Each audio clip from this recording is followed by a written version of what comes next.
1 Samuel 5 1-6 through the Bible. Chapters 5-6. Theme: Judgment of God upon Philistines. Chapters 5 and 6 describe the experience of the Philistines with the captured Ark of the Covenant in their possession. They learned there was no merit in the Ark, it was by no means a good luck charm. Because of it, the hand of the Lord was heavy upon them. 1 Samuel 5:6. Their idol Dagon was toppled and broken, the men developed a strange illness and many died. Deadly destruction followed the Ark wherever it was taken. The Philistines, fearing for their lives, returned the Ark to Israel, carried on a cart to a field of Bethshemesh. And the Philistines took the Ark of God, and brought it from Ebenezer unto Ashdod. When the Philistines took the Ark of God, they brought it into the house of Dagon, and set it by Dagon. And when they of Ashdod arose early on the morrow, behold, Dagon was fallen upon his face to the earth before the Ark of the Lord. And they took Dagon, and set him in his place again.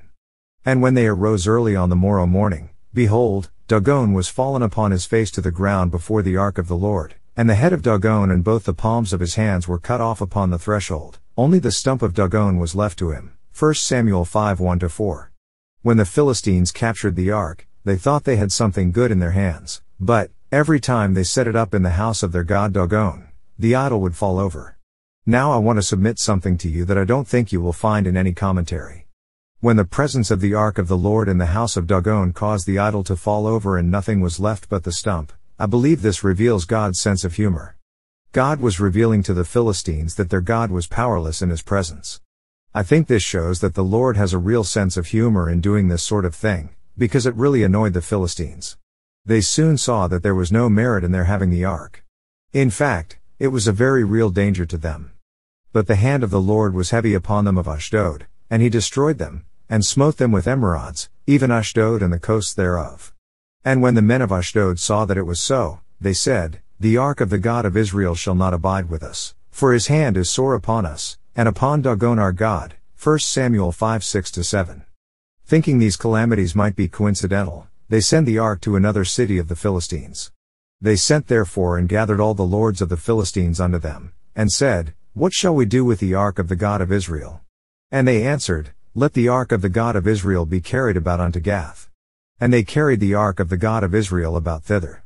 And it was so, that, after they had carried it about, the hand of the Lord was against the city with a very great destruction. And he smote the men of the city, both small and great, and they had emerods in their secret parts. Therefore they sent the Ark of God to Ekron. And it came to pass, as the Ark of God came to Ekron, that the Ekronites cried out, saying, They have brought about the Ark of the God of Israel to us, to slay us and our people. 1 Samuel 5 8-10. I do not mean to be irreverent, but everyone was passing the buck. Finally there was a meeting of the lords of the Philistines and they decided to send the Ark back to Israel. God had sent judgment upon the Philistines. The Philistines had one question: What shall we do with Israel's Ark? And the Ark of the Lord was in the country of the Philistines 7 months. 1 Samuel 6:1. Again, I do not want to be irreverent, but having the Ark was like having a hot potato. Whenever the Ark was put near the idol of Dagon, it fell over. All that was left was a stump, and that is not a very satisfactory object to worship. An idol is bad enough. So the people of Gath had it and they didn't want it, so they sent it to Ekron and they, too, wanted to get rid of it. And the Philistines called for the priests and the diviners, saying, What shall we do to the Ark of the Lord? Tell us wherewith we shall send it to his place. And they said, If ye send away the Ark of the God of Israel, send it not empty, but in any wise return him a trespass offering. Then ye shall be healed, and it shall be known to you why his hand is not removed from you. Then said they, What shall be the trespass offering which we shall return to him? They answered, 5 golden emerods, and 5 golden mice, according to the number of the lords of the Philistines, for one plague was on you all, and on your lords. 1 Samuel 6 2-4. The Philistines wanted to get rid of the Ark, but they were not sure how to go about it. Therefore they consulted with the priests and diviners who told them not to send the Ark of the God of Israel away empty. They were to send an offering, and that offering speaks of the vileness of the Philistine worship. Many people wonder why God put the Philistines out of his land. The promised land was right at the crossroads of the world, and those who occupied it would influence the people of the world. God put them out because of the vileness of their worship. They had turned completely from God. Here again God is giving them an opportunity to turn to him. The Philistine offering consisted of 5 golden emerods, hemorrhoids, possibly, tumors or boils, and 5 golden mice. And they laid the ark of the Lord upon the cart, and the coffer with the mice of gold and the images of their emerods. 1 Samuel 6:11. Notice that when the Philistines returned the ark to Israel, they put it on a cart. Nothing is going to happen to them for putting it on a cart. Do you know why? Very candidly, they did not know any better. God is not going to hold them responsible for this act. But Israel knew better, and we will see that God judged the Israelites because of the way they handled the ark. Why the difference? They knew better, friend. And the kine took the straight way to the way of Bethshemesh, and went along the highway, lowing as they went, and turned not aside to the right hand or to the left, and the lords of the Philistines went after them unto the border of Bethshemesh. 1 Samuel 6:12.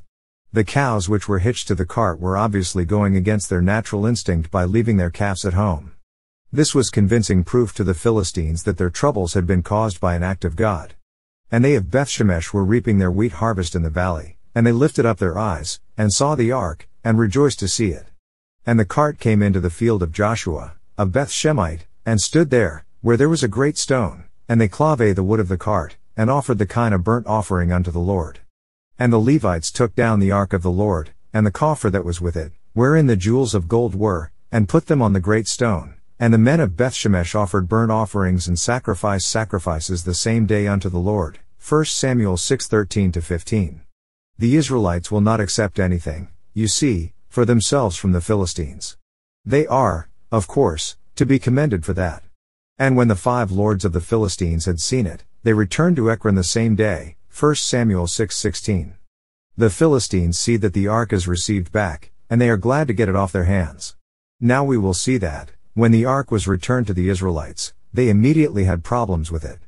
And he smote the men of Bethshemesh, because they had looked into the ark of the Lord, even he smote of the people 50,010 men.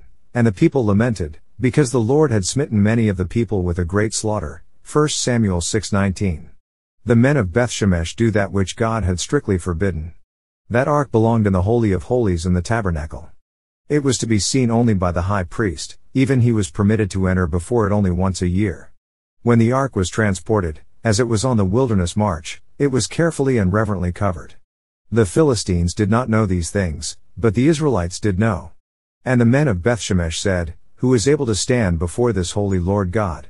And to whom shall he go up from us? 1 Samuel 6:20. It is not that they looked in the ark and saw something that they should not have seen. That is not the point. The ark was a box. That is all it ever was. The point is that it was at the ark in the Holy of Holies that God met with his people. He is not meeting with them now. They have turned from him. Their rebellion and blasphemy are revealed in their disobedience. Because of this, God brings judgment upon them. And they sent messengers to the inhabitants of Kirjath-jearim, saying, The Philistines have brought again the ark of the Lord, come ye down, and fetch it up to you. 1 Samuel 6:21. Now in a superstitious way they want to get rid of the ark. They send messengers to Kirjath-jearim saying, You come and get it.